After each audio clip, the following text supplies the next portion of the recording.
دروازه های تهران باز است از برایت،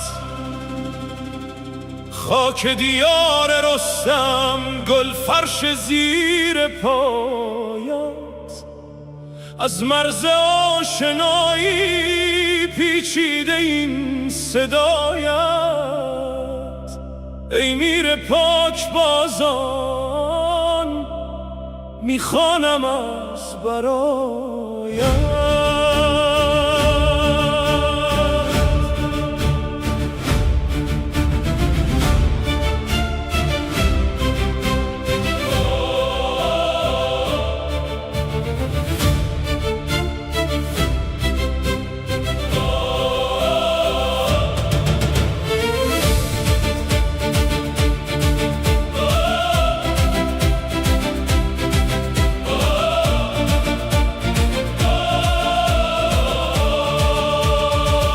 از کشور برادر پیک صفا رسیدی، در آسمان وحدت نور خدا دمیدی. خطای تفرقه را با تیغ خود دریدی، در باغ دوستی ها گلهای تازه چیدی. خوش آمدی به تهران ای میر و هم قطارم، توی سپه سالار دیار دوست دارم. برای حفظ این مرز همیشه در کنارم، برادر دلاور امید روزگارم. پیوند ما قطور است با ریشه های ایمان، یک سو شکوه لاهور، یک سو جلال تهران. ما هر دو هم مسیرم در امتداد طوفان، با هم قدم گذاریم در راه حفظ پیمان. خوش آمدی به تهران ای میر و هم قطارم، توی سپه سالار دیار دوست دارم.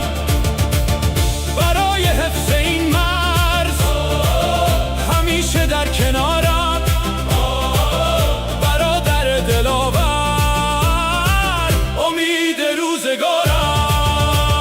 شعر بلند اقبال در سینه ها نشسته، دشمن ز وحدت ما در وهم خود شکسته.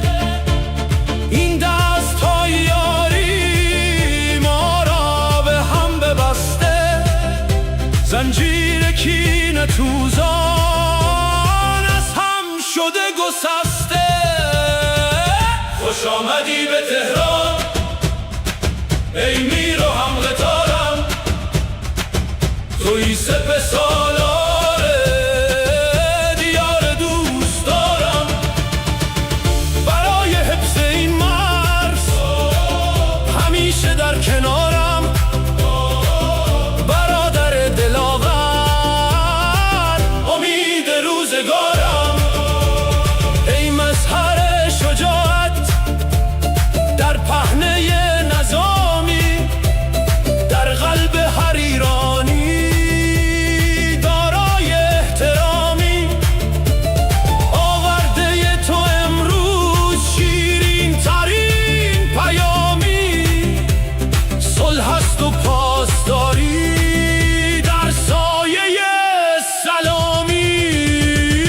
خوش آمدی به تهران ای میر و هم قطارم، توی سپه سالار دیار دوست دارم.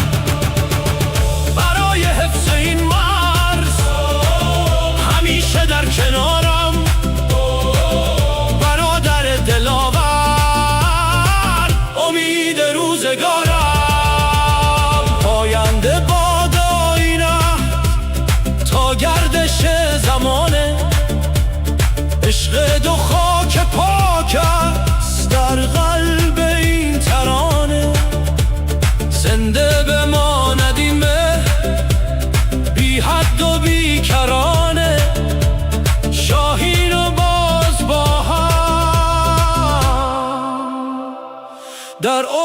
آشیانه